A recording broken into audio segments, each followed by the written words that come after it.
All right, guys. So welcome back. This is my fourth ever podcast, and here I have the Archbishop Jason Gordon. Now, for those who don't know, well, you should not know if you're watching from Trinidad. The Archbishop has been doing the masses on Trinity TV since the quarantine has begun. And the feedback I've been getting from youths, Your Grace, was that you really inspired a lot of them, a lot of the youths. Very positive feedback. They really enjoyed what you've been doing with the liturgy. So my first thing that I would like to know, right, is how do you sort of encourage people who've had such a great experience during the quarantine to go back to church and sort of get out of their comfort zone again, out of the comfort of their homes to go and experience the Lord?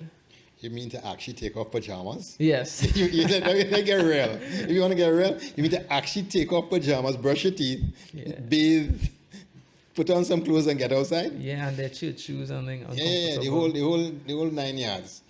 It's part of the drama right now, okay? In fact, last Sunday I started the conversation about, okay, I get it, I understand the convenience, and I understand what this liturgy has done, but it's no substitute for the real thing.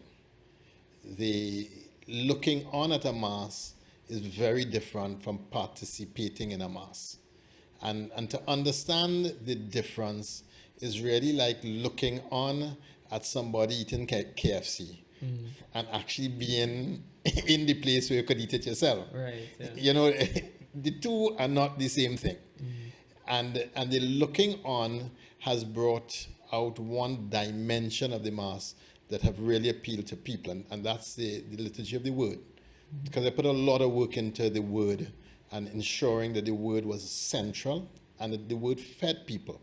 But the Mass is two tables. The table of the Word, the table of the Eucharist. And you can't get around this thing that Jesus asked of us. Unless you eat of my body and drink of my blood, you cannot have life in me. And at that point, disciples were leaving Jesus. How can you say this? This is cannibalism. This song right. How can you say that? And he not only echoed it again, but he changed your verb to trogio in Greek. And trogio means literally tearing flesh with your teeth. Unless you tear my flesh with your teeth, you cannot have life in me. And so this wasn't metaphorical. This wasn't somehow, a metaphor and a simile or nothing. This became now real. And his disciples left him because of that. And still he didn't back down. And Peter was ready to leave. And he said, are you going to leave me too? Jesus asked Peter that. And the disciples, he said, Lord, who are we going to? You have the words of eternal life. In other words, I can't understand what you're saying. It don't make absolutely no sense to me, but I believe you. So I have to take what you say because I can't see it. And that's kind of how we have to deal with the Eucharist. That if you believe him, then you have to take what he says, which is you have to eat flesh, his flesh, Eucharist. And you can't do that virtually on your couch, curl up with your blanket, with your pillow, and you can't do it there. You can get the liturgy of the Word that way, and it's a decent way of transmitting the liturgy of the Word. But the Eucharist is something different. And what is this flesh that we're eating? It is him. And it is the supreme miracle of all miracles that he becomes present to us in this flesh, in this bread. It is him who is there in this bread, that his resurrected body transforms this bread and it becomes him. Now, you don't get closer to God than through the Eucharist. Right. So the Second Vatican Council would talk about all the ways in which Christ is present in the Mass. And they will end by saying, but he is preeminently present in the sacred species. And it was all of that good, all of that good. But above all of that, and more important, and first of all, in the sacred species. And so the real connection to Christ, and I'll use the word communion here, the real communion with Christ is through the partaking of the bread, the eating of the bread, the drinking of the cup. That's how we participate in him and how he participates in us. And that's when he says, make your home in me as I make mine in you. And that making home in, how does he make his home in us? Well, sacramentally through the Eucharist, in a real positive, tangible, physical kind of way. And yes, spiritually through the word and through the encounter with the poor, but make your home in me. I am the vine, you are the branches. Cut off from me, you can do nothing. How do we stay attached to him? And that's both the obedience and the partaking in the Eucharist and the living our life for Christ. So there's no substitute to the real thing. The real thing. No, you wouldn't stay in your home and look on at some party and everybody having a great time and you at your home looking on at it. You'd want to be there in the action. It's the same thing with the Eucharist. Participating by looking on is what we did in COVID when we couldn't do better. Now we can do better.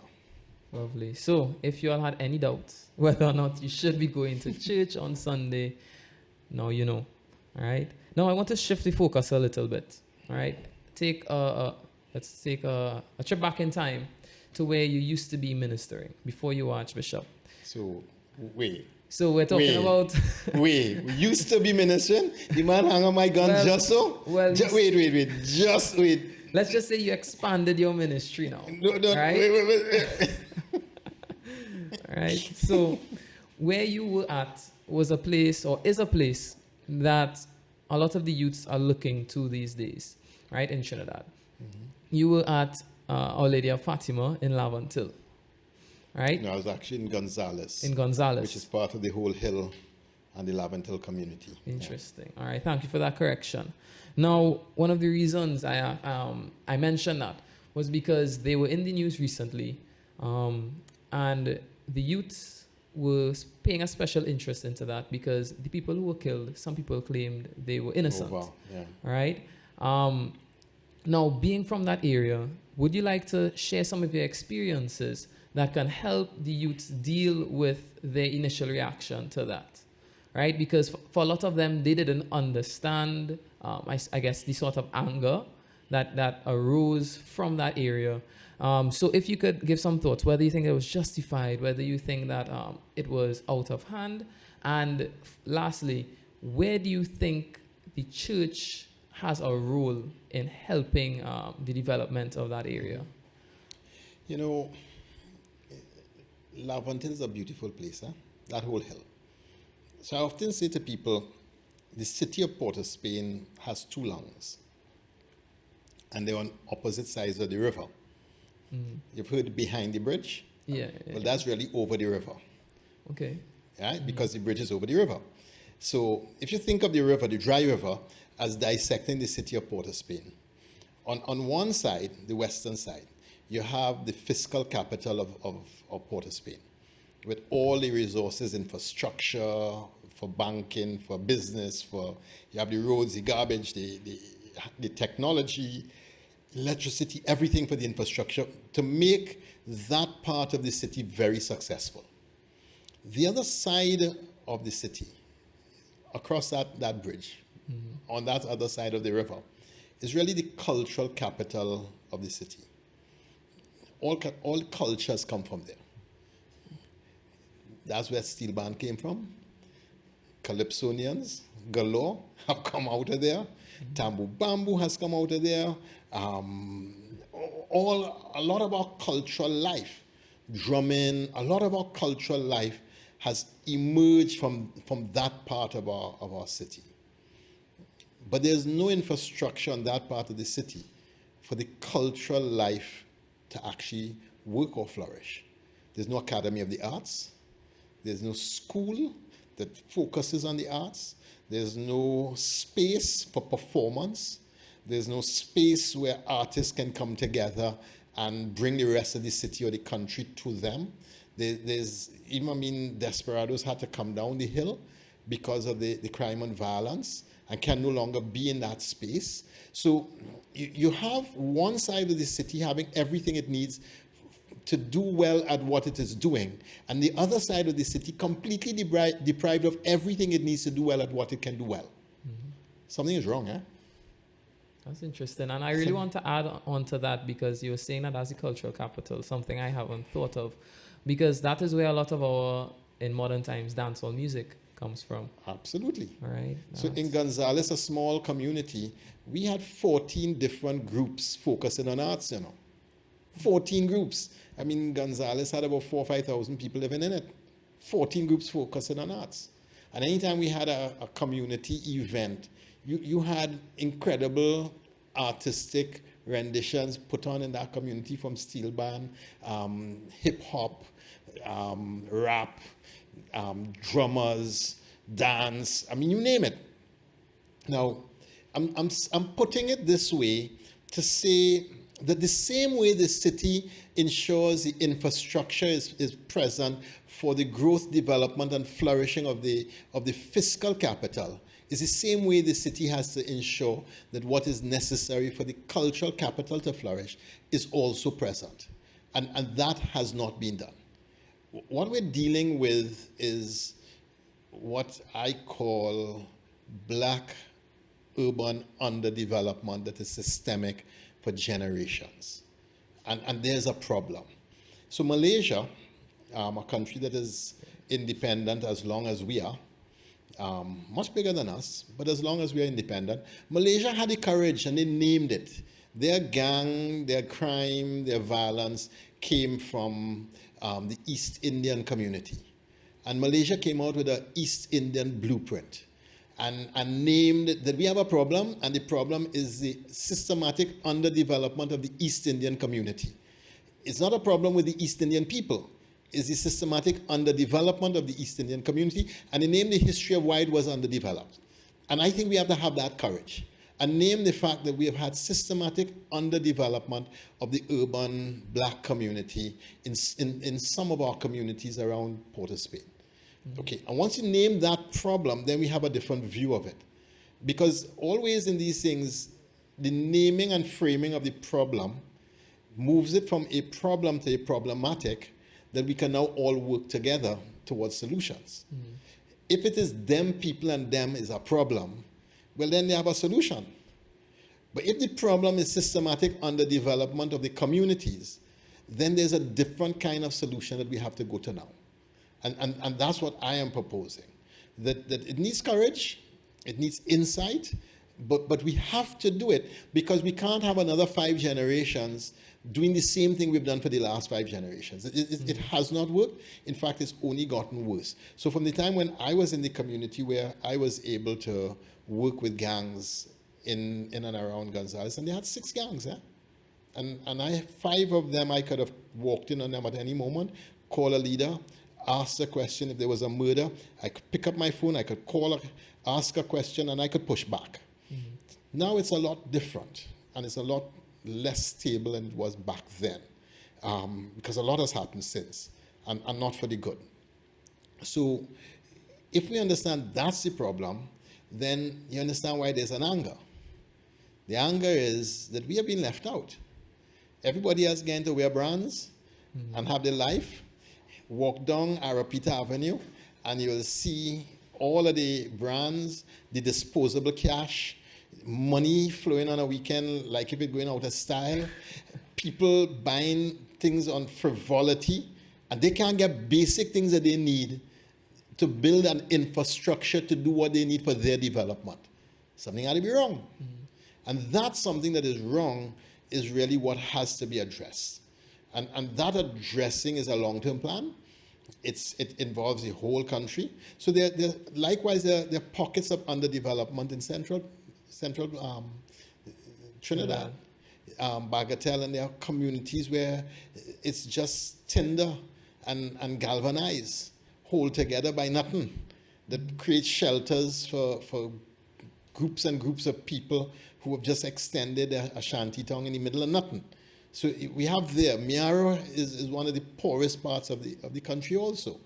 Now, a country that has had the kind of wealth that we have had, and the kind of disposable income that people have had, to have the kind of pockets of poverty that we have is I would use the word sinful.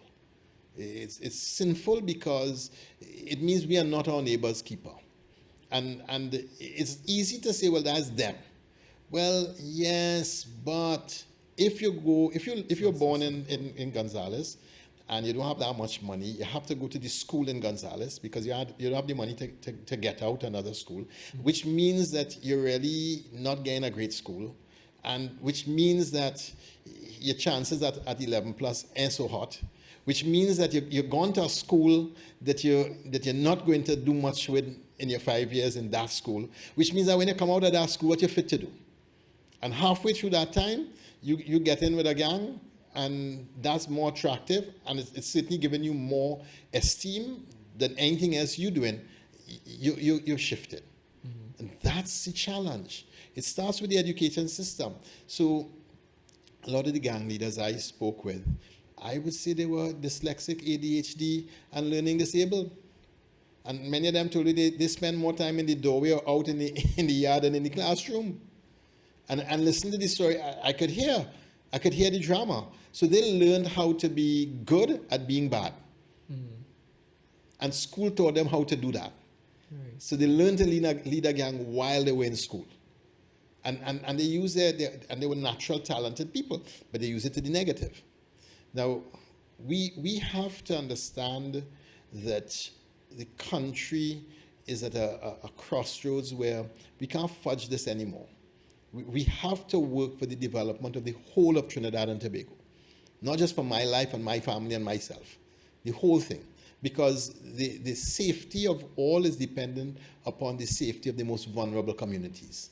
The peace of all is dependent on the peace of the most vulnerable communities. Until we get that in our head, we're not going to move forward. And that's why we're going to need some young, bright people to really give themselves towards that work, because it's a different kind of work. And certainly the generations past haven't seen that work as important. But it is vital if we're going to move anywhere forward. Right. And something we spoke about before was the idea that, as you said, it's a systemic problem and it's historically built, like over generations. And I think that our generation is paying attention to what is going on, and we are identifying the problem but not understanding it. So I would see oftentimes on Twitter or on Instagram people saying it's systemic oppression, and they finally, expressing their feelings from that oppression. And you made me realize this, I and a lot of people my age don't understand what we're saying when we say it's a systemic problem. We have a very limited view or exposure to our history, and that is something that personally I have acknowledged my ignorance toward too, and I hope to, in the coming years, be able to understand historically and culturally where this problem came from. And I really encourage a lot of the youths today to don't simply say what the problem is or just think that you understand what the problem is. Really take a deep dive, because as you said, the solution is completely different once you Depending frame on how the you problem. frame the problem. Exactly. So that's something really interesting and there. The other piece of that drama on June 30th is a question that has to be asked, because we faced the same drama in July 1990. Was this a spontaneous eruption of a community, or was this an orchestrated shutting down of a city? And that, depending on how you frame that answer, is depending on how you see what the problem is of that day. That is true. So there's a lot to be done from my generation, and I think they're up for the challenge, to be honest. But I believe so. That's why I hear. yeah. I hope, man. I don't know if you saw, I had a young lady here in one of my last podcasts. She's from that area, and she is really an inspirational person, studying to be a lawyer in Barbados right now. And I think people like that and other people I've come across really, once we, as you said, identify the problem correctly, we'll have that. So that's my promise to you. Excellent. You're not going to hold it yet. You know that, eh? Yes, you know that. You will. Good. I know you will. But it's going to be rough. But we'll see how it goes. Now, I'm going to shift again the focus. where we're talking about historical understanding. And I really want to get a deep dive into that today. Because I want to look at the church, right? So these days, from my personal experience, the church has lost the attraction for people of my age group. So, for example, my confirmation group, when confirmation finished, I'd say a year later, there were only 2 or 3 people there who remained in the church. Interesting. Yeah. Now, I must say, I had an amazing experience through my confirmation journey, and a lot of the people or candidates also did, but they got sort of disenchanted, right, over time. So it really had me thinking. In the modern context of today, not only are they leaving, but there is a sort of negative connotation of the church, right, which I really want to get into. Because I heard someone say recently that the church was weaponized sort of over history, and it's not even Trinidad's own religion, right? And I think that's also one of the reasons why these quote-unquote, let's say, progressive youths of today are sort of turning it away and saying that it was never theirs in the first place. So I wanted to address, I guess, each one. Right? Yeah. So if you can tell me, why do you think that there's that negative image of the church, and do you think that it's warranted? So let's start by saying that the task that the teenager, young adult has taken to themselves is rebellion. Is that a fair statement? Fair enough, yes. Which means that they need to rebel against everything that their parents held dear. Correct? Correct. And if the parents held the church there? They will rebel. So far, so good? Yeah. Okay. So developmentally, somebody in their teens have to separate themselves from their parents, developmentally. And that's just natural developmental work that you must do if you're going to become an individual who actually has his own identity or her own identity and become a person in your own right. And so it's a movement from seeing mom as an extension of yourself right after birth to standing on your own 2 feet as an individual and understanding yourself that way. And to do that, moms never let go. You know that? Yeah. You got that message yet? You have to push yourself away sometimes to be able to do that work. And so in that, a lot of things then get displaced. If you add to that the long history of the Industrial Revolution, because before Industrial Revolution, a boy of 14 years old was apprenticed to his father, his uncle, or somebody in the village, would start learning a trade and would have that relationship of an apprentice to an older person who is proficient in a trade and would become a man by 17, getting married and thing, children and responsibility and all the whole 9 yards. Now we don't have any responsibility for any young person until 30s or 40s. So what we've created is a very long adolescence with no responsibility. What is the one thing religion asks you to do? Be responsible, full on. So you see, we're heading in 2 different directions. Religion is asking you to take up your responsibility as a human being and not just take it up, but take it up in view of other people who are more in need than you. And to think of the other person, not just to think about you. It's not all about you. So a lot of the messages of religion actually are going countercultural to what we have done because of the Industrial Revolution, mandatory schooling, and then university education. We have delayed people growing up from 17 years old or 18 years old to now 30 and 40 years old is when a person settles to take up their responsibility. And that long adolescence where people living in their mother's house, working for money, and they have more disposable income than their mother because mom trying to pay bills for everybody and your money is your money. Right. Wrong or... No, you're right. And it's really interesting you bring up that point about responsibility, So Where are we going? Where we going? Tell me where we're going. So we have created a generation who have the best of all economic worlds, but the worst of all spiritual responsibility worlds. Because we have taught them that they don't have to pay a price, that they don't have to give life to other people, that they can actually have it all and take it in all. And the whole essence of living is giving yourself in love to another person. And that requires sacrifice.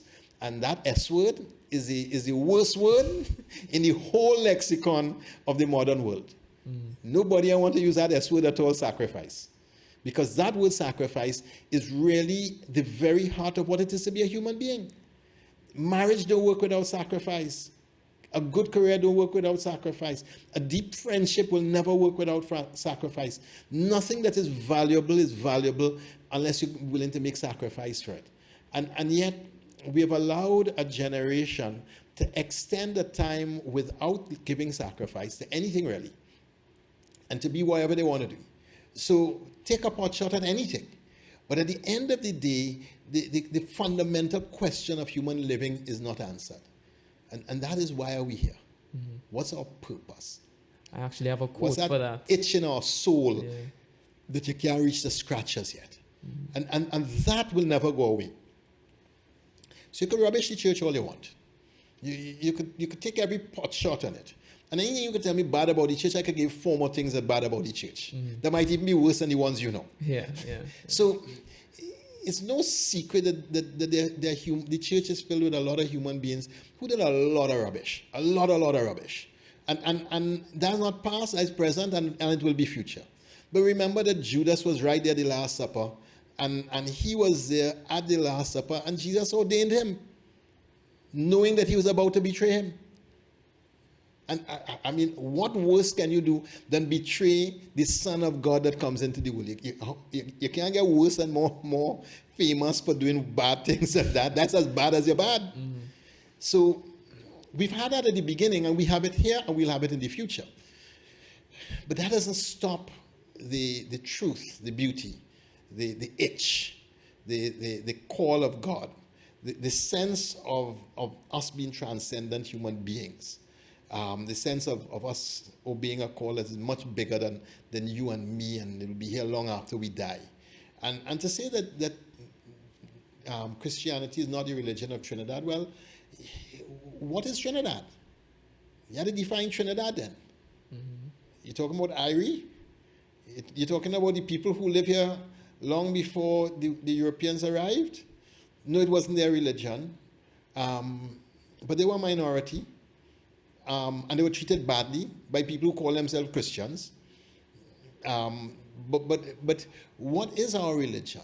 And that's a question I think that we have to start exploring. What I do know, though, is this, that once you take God out of the public sphere, you start to fill it with all kinds of foolish things. And then everything is everything. And then anything is possible. And then the poor will get trampled. Human rights will get trampled, and then your views, if you have more power than me, will be supreme, and all kinds of people will suffer. So I don't know that we'll make a better Trinidad and Tobago, but surely the church has done a lot of foolishness, and individuals have done a lot of bad things. But that doesn't take away from the beauty of the church. Nobody could explain how this bad institution that has done such crazy things is still around 2,000 years later. There's nothing else that has been around that long, Not even close. Not even close, huh? Not even just the length, it's how wide it's spread. Because throughout the whole world. It's arguably the foundation of Western civilization. It is the foundation.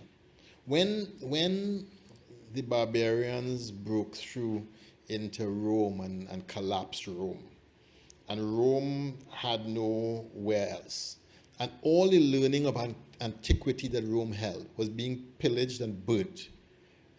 It was the monks that started to grab up some of the ancient manuscripts and take them into the desert and hide them, put them in pots and all kinds of things to hide them. And it was after that hiding that they started then in the monasteries copying these ancient texts. And it is through the copying of the ancient texts and passing it around that the universities began, around the monasteries. Agriculture began around the monasteries. Trade and commerce began around the monasteries. The rebuilding of Europe happened among the Benedictine monasteries that were scattered throughout Europe. So the Benedictine monastery is the seed from which the whole European civilization emerged. The first scientists were all religious men. The first person to think anything close to gene and gene theory was a monk. So, people have this idea about the church and in some veil, cloak and dagger. Well, okay, but that's not really the whole story. There's a bigger story that we don't want to see. Yeah. And that's something really important because, as I was saying, a lot of times we have this skewed look, and I think our generation is falls victim to that view of history by not looking at it in its full context. So what do I mean by that? We can say that the church was responsible, let's say, for the Crusades, which is a very popular thing people like to throw about. And they've been responsible for, well, not say responsible, but they have allowed a lot of evil to happen in the world. But at the same time, they will ignore, as you say, the birth of Western civilization. And it seems, and on top of that, not only the birth of Western civilization, but the fact that the early Christians had to suffer and die for their faith. So it's not only, Christianity was not only allowing evil to happen, but also fought against it tooth and nail. And I think that is an error a lot of people make when looking at history. And we seem to use an unfair, I don't know if to call it unfair, but we use modern standards of morality to judge history, which I think is a little unfair. If you don't understand the context, you're not going to be able to learn from it. 200 years from now, they're going to call us idiots. Exactly. Because we didn't understand that we were wrecking the whole planet by our lifestyle, and we kept on doing the foolishness with the planet and cause a major problem for those who come in the future.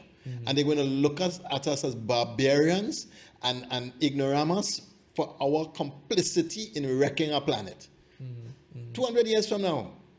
And we would not be around to say, but we didn't quite see the way you've seen it now. Exactly, yeah. And we didn't, but we could, and we should, because some people are seeing it that way. And in every movement, there are always people who see outside of the normal frame. So part of the problem is paradigm, or what Levi Strauss will call social structures. A social structure determines how a person sees something, but it also determines how you don't see it. So take race. Race is a social structure. And everybody is conditioned by how they see race. Whether they like it, whether they don't like it, once you're born into a civilization, you are conditioned in how you see race. Now, if you were born in Rwanda, you would see differently than how we see it, in Trinidad. Because in Trinidad, we have this black-white gradation business. And the gradation towards white is seen somehow as magically better than the gradation towards black.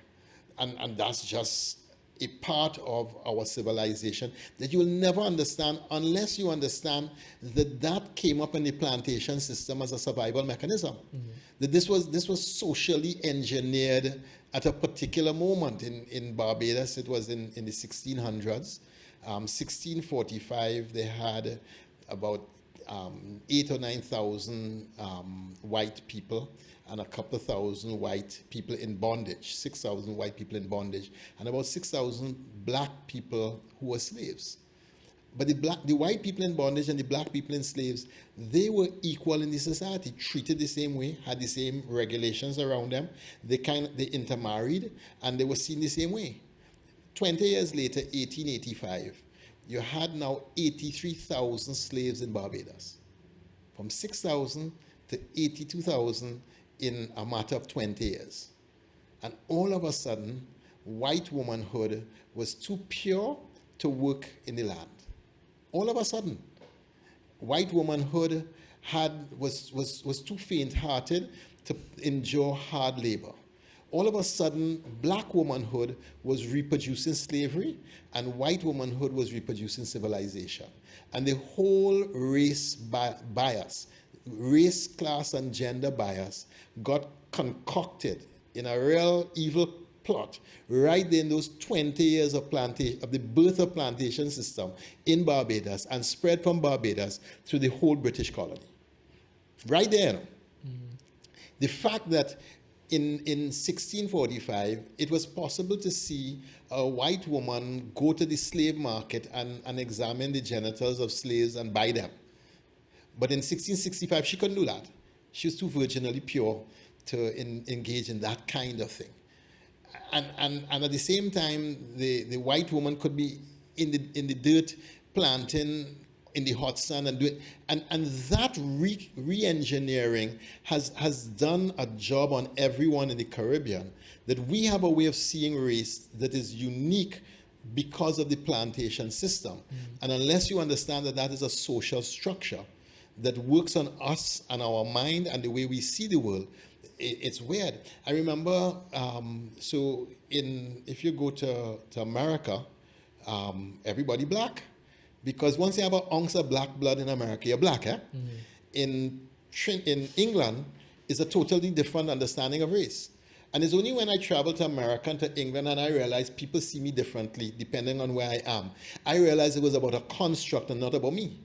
And therefore, you are constructed depending on where you are. So when I go to Palestine, for instance, they saw me as a Palestinian. Mm-hmm. When I was in Israel, they treated me with great hostility. I got searched, I got pulled off the bus, at every checkpoint we used to laugh. They'll come right down the whole bus, see me, and take me off. Mm-hmm. Because for them, I looking like a Palestinian. So we reconstruct race, class, and gender based on historical factors. And we impose that upon a people. And therefore, when, like in Trinidad, you have a group of people, Laventille and environments, that are underdeveloped and happen to be black at the same time, you have a double whammy now. Mm-hmm. And when they don't get a fair shot at education, now they're blamed for their underperformance when we haven't given them the resources to do what a child growing up in Woodbrook or in Diego Martin or in Santa Cruz would just do naturally. Or a child who has a parents who have a little bit of money, could pay for an education that is different, can do for that child. And that's what we have to start understanding. Mm-hmm. That people are people. And if you go with the latest brain science, with the neuroplasticity of the brain, every child is capable of doing incredible stuff, you know. It's just that we haven't been given the opportunities to develop the brain based on the nutrition of a mother in pregnancy. Mm-hmm. Retards or slows down the learning capacity of a child at 5 years old. We know that. So if mom didn't get the right nutrition, a child at 5 is unready to learn. You check them into the school, but their brain is unready for language. And you're forcing them at 5, 6, and 7 to do something for which the brain is unready.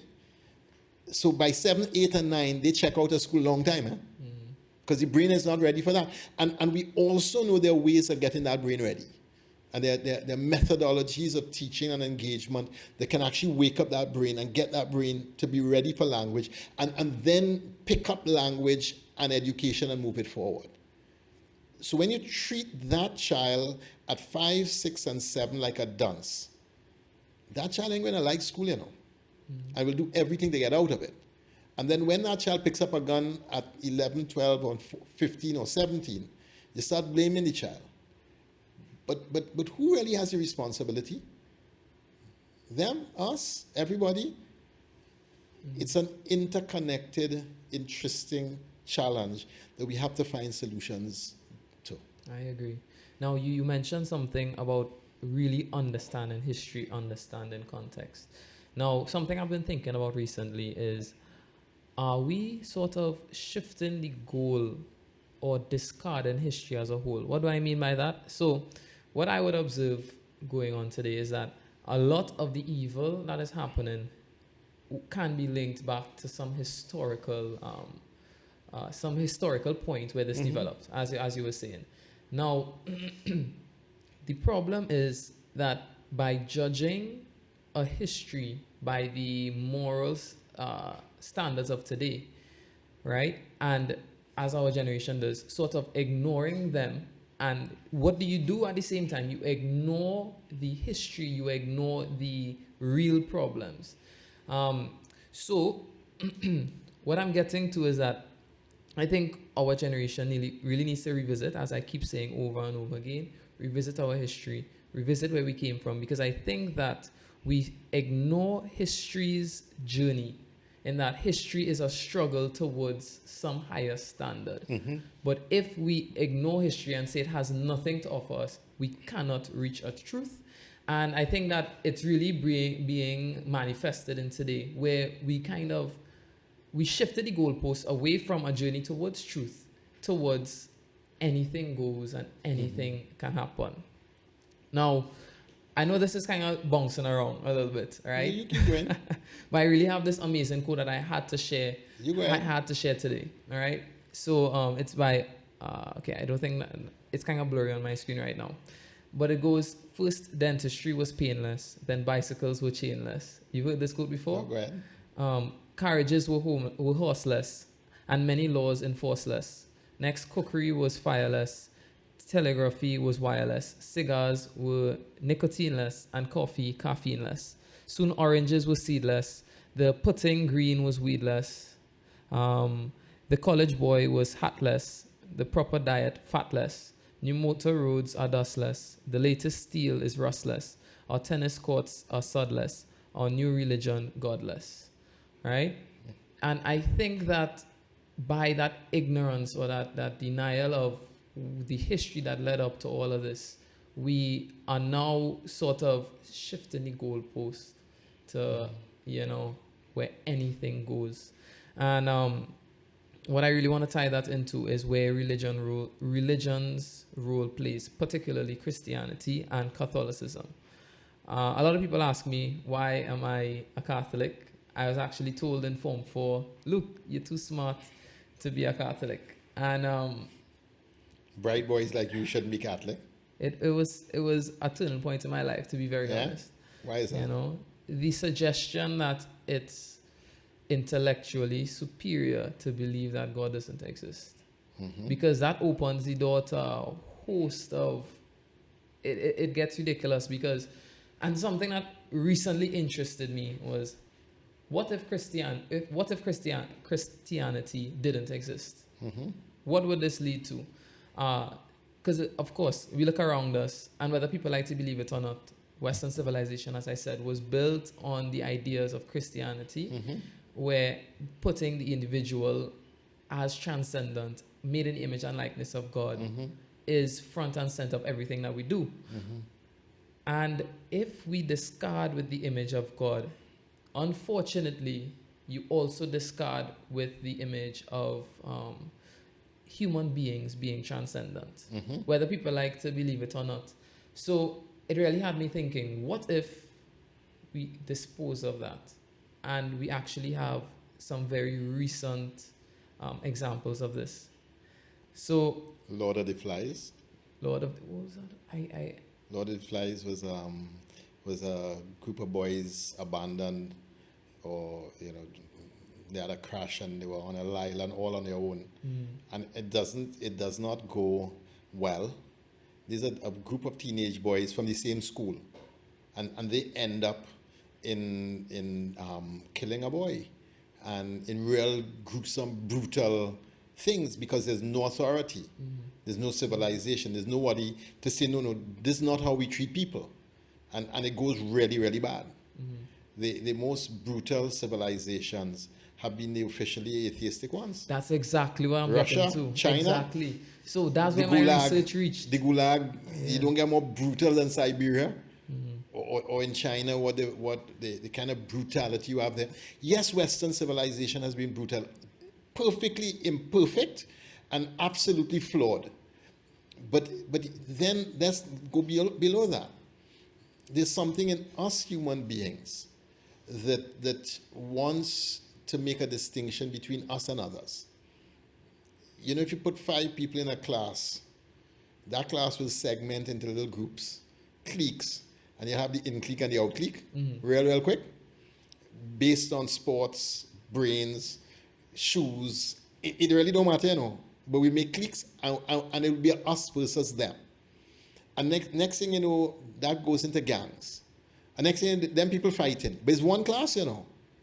Now that's something in the human at this point of our evolution. We have not evolved to the truth of our DNA and the truth of our molecular structure. The deepest truth of our whole being is that we are interconnected inside of us in ways that are crazy and interconnected between us, and that nature itself is interconnected in ways where attracting and coming together is the most powerful force in nature. And that's what the DNA does, and that's the only reason we exist. Because it communicates with itself in a way that makes you with your hair color, your texture, your skin, your everything. And yet, we haven't evolved to that consciousness of holding harmony with each other. And I want to make a distinction between the lack of human consciousness in our evolution process and religion that has attempted to tame that in fundamental ways. And I would say succeeded in some times and really failed in many times. And that attempt of religion of taming the base nature of the human really was never Jesus' project. It was a project the church took on in Western civilization because of the severity of the brutality that was going on there. They became the law to protect the innocent.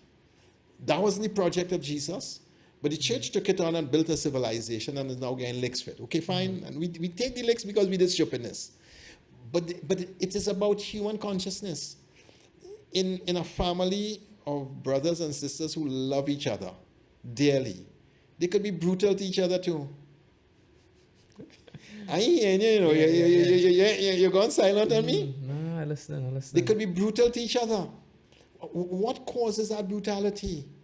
How can we do that? Among boys in a school, you can't get more vicious than boys among boys heckling one another over triviality that really don't make no difference. But it could be brutal. Okay, why is that? There's something about us. There's something about us that must make a distinction of us against them. And because we do that, we create this whole tension thing that escalates into wars. Gangs first, which is what we have in Trinidad in that part of the community, but wars and the annihilation of other people. And then when you give that a dose of extreme Western selfishness, which is what we live in today, where it's all about me, then those wars really aren't being fought for a higher purpose. They really fought for me. And then it turns into, I will do anything, anybody, if I can get a progress out of it. And then we get to where Trinidad is right now. I agree. So taking religion off the table, I don't see how it cures the problem. In fact, I think the problem gets a lot worse because religion has been taken off the table. I agree. And I think that what people miss a lot is that evil things happen despite being Christian. So a lot of the things that happened and the church was responsible for were not in accordance or in alignment with what Christ wanted. Yeah. Christ was a carpenter, and people were confused. Why, if he's the king, why wasn't he born as a king? But he did not call people to put themselves above others, sort of like that. It's about sacrifice. Now, what I was really getting to with this idea of history, which it was kind of scary that I wasn't aware of it, but I heard a story that the last thing Stalin, who's responsible for arguably the greatest genocide or the largest genocide ever in human history. Of his own people, eh? Of his own people. Not about other people. One of the last things he did was raise up, shake his head to God, and then he died. And then I heard a story of, I think he was at a restaurant in an interview, And someone asked him what his plan was, I guess. And he asked for a chicken. And he took the chicken and he plucked it, right? The chicken was screaming because it was alive. And then he put the chicken down and fed it. And he said, this chicken is going to follow me from this day forward. And this is exactly what I am going to do. If you put people, if you threaten them or you put them through pain, they will do anything for you. And that twisted sort of thinking is a Christian. It is not what religion or Christianity calls you to. And a lot of times, what is highlighted is the evils of Christianity, not the evils of the absence of it. And you know what people don't want to accept? If you take away what the Christians do in the world today, from the world today, it would be a very sad state, you know. If you just take the Catholic Church alone, there's a Jewish businessman in the States who wrote, you know, I don't understand why everybody is hating the Catholic Church. Look at the hospitals that they're running. Look at the schools that they're running, the night shelters. They work for the refugees and the migrants. Look at the advocate that they are for those who have no voice. Look at all the shelters that they run for those who live on the streets. Look at, when you take the social work of the church internationally, there's no other organization on a daily basis that touches as many people on the fringe of society as the Catholic Church. Yeah, definitely. And everywhere in the world. Everywhere in the world. The number one driving force of like even if you take just take Trinidad, the work of the church in Trinidad. I mean, we have, the Catholic Church has 118 primary schools. The government has 119. Okay? One more than us. We have the same number of students in our schools. We both educating 25% of the population, which means that 75% of the population are being educated by religious people, not by the government. And that's at primary school level. Then if you take the orphanages that we run, if you take the night shelters that we do, the care for people living on the streets, if you take drug rehabilitation center, if you take feeding people who are living on the street, or Serval, just take the work of Serval from 1970 to today, of the incredible number of young people who got thrown out and out of a school system that was saved and given direction, hope, and skills to live a good life just because Serval existed, because Jerry Pantin left at St. Mary's College and teaching in a prestige school and went into the hills and started Serval. And Ruth Montrechard left St. Joseph Convent and went into the Beetham and is still the one responsible for Serval. People don't want to hear the good that the church has done. And if you're taking the bad, fine, and that's fair game, you know. Yeah, fair enough. But take the good also and see the contribution that we have made to this civilization we call Trinidad and Tobago. I agree with that. Now, we're at the point where I would usually wind down, but I have one more topic to touch on, right? And you asked me the question before, so I sent you the topics, and one of the things that I had there... Jump in? Yeah, one of the topics I had there was the situation with Jada Pinkett and Will Smith. And the reason why I wanted you to talk about that a little bit was because we are in a sort of world now where marriage does not hold the same value or is not held in such high esteem as it used to. And it seems kind of hypocritical now that within the society that we have made, that we are now making a big scene out of a case of infidelity here. Now, so I like to start off with this, where I think marriage, what happened and where it's heading. You really hit on an important point about the absence of responsibility. Now, I have this quote here that I wanted to say earlier. The truth is that as the struggle for survival has subsided, the question has emerged, survival for what? Ever more people today have the means to live, but no meaning to live for. I think men especially are being hit by that. So I think from, as you said, from the ages of like, let's say 15 to around 25, There's no real responsibility in their life. And as a result of that, they feel as though responsibility is not integral to their being. No. And nothing, and you mentioned it before, nothing requires more responsibility than marriage and raising a family. And I know family is something you spoke about quite a lot during the course of your sermons, right?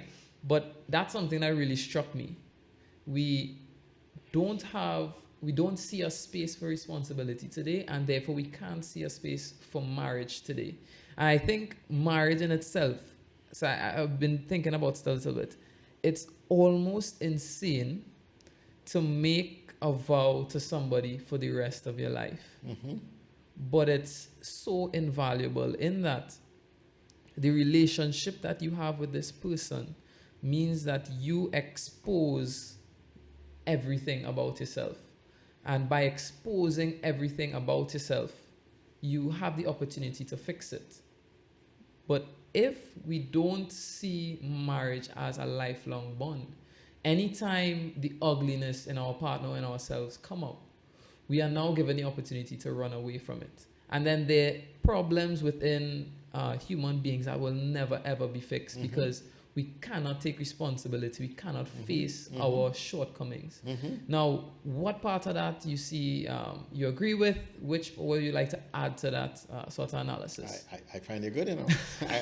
I want to put you up on a pulpit and let you go, you know. You see, in family, nobody could get you like a family member, you know. They know exactly where the buttons are and exactly which order to press them in to get you going. Exactly, you know. And that's between parents and children. And you are completely stripped naked and vulnerable in your family. But that stripped naked and vulnerable in your family is also how you find yourself and how you learn how to give. It's how you get sandpapered out to become smooth and to smooth the character to make a contribution. The real heart of the challenge is in Jesus' saying that anyone who wants to save his life will lose it. Anyone who is willing to lose their life for my sake will get it and save it. And those, we have a whole civilization set up around saving their life. It's all about me. It's about my lifestyle, my comfort, what's easiest. That's what I want. But that's set up to be unhappy.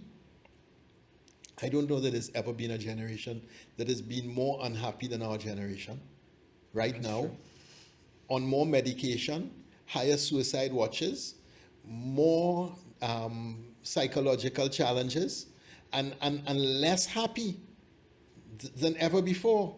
There are generations that didn't have 2 cents to knock together. They were incredibly happy. Struggle, total struggle. Bizarre circumstances, but found a happiness. And now we have everything. We don't have happiness because what we don't have is the secret ingredient, which is sacrifice for the sake of the other. And until we learn that you don't get your life by grabbing it, you only get it by giving it. Until you learn that, you never take possession of yourself. If you don't take possession of yourself, you have nothing to give to another person in love in marriage. If you have nothing to give, this thing can't work. Because if you can't take possession of yourself by giving yourself, and they can't, then the two together, both pending for themselves, that ain't working very long. When children come into that brew, they're not working long either. And so what we have is a formula around what the good life is that's totally against what Christianity teaches. And therefore, it's really now in a collision war, a cultural war, Christianity and the civilization. But what we can also see is that the things fall apart. The center no longer holds. That's an old quote from Conrad. And it's falling apart because there is no value center that is holding the whole. And not only is there no value center, but people don't think that there ought to be specific values to work towards. Yeah. You know. And because it's all about me. Well, actually, there's a value center. The value centers give me as much pleasure, as much money, as much power, and as much prestige as I can get, and the world would be a great place. That's the value center. It's all about me. And that's why it's falling apart. Amen to that. Amen to that. All right. So I am personally, it's been a long day for me, and it must have been incredibly much longer for you. I really appreciate you taking out this time to have this conversation. The last thing I really want to touch on is one of the experiences you allowed me to have, the World Youth Alliance Certified Training Program.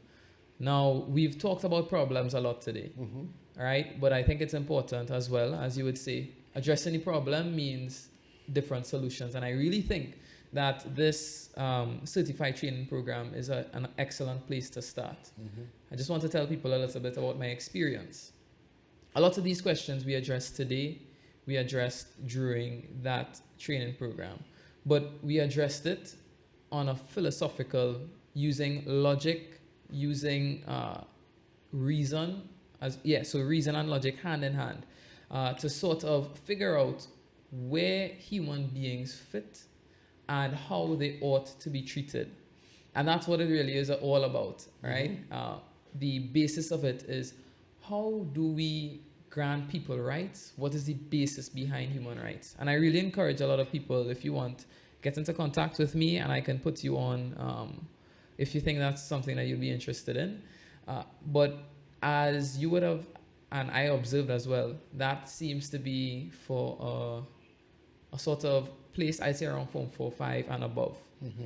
The other solution that you are also interested in, or something that my mom is interested in, which is the Alive to the World program.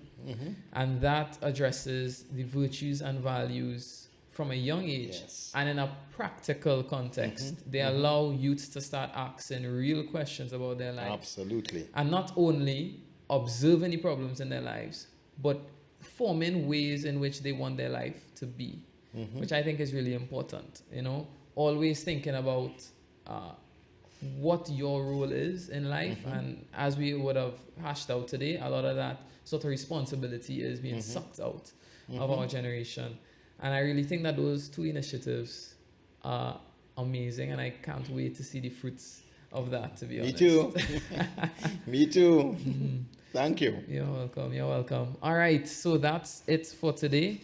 I really hope that we can have this sometime in the future. There are so many issues to discuss. And I really like that people get to see the philosophical, the rational side of you. A lot of times you're preaching spirituality, and people don't understand that it runs deeper, and you don't only have to be, I guess, in the church and praying. You need to actually think about where your life is supposed to be, right? So I really was so excited to get people to get to know the side of you that I've experienced. Because every time I talk to you, it's like, look, you have a lot to do. You have a lot of thinking to do, you know, a lot of responsibility to take on.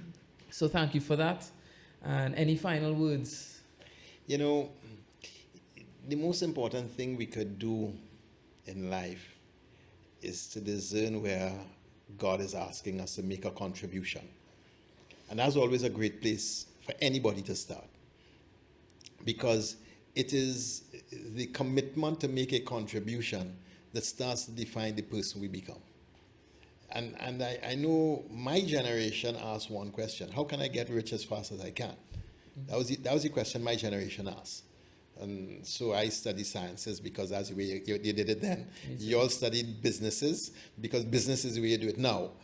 But there's another question to ask: how can I make a contribution? What contribution can I make to this world that I leave this world a better place? That's what I want to leave with those who are listening. What contribution are you called to make that will leave this world a better place? And that's no better way to finish off today. Thanks for tuning in, everyone.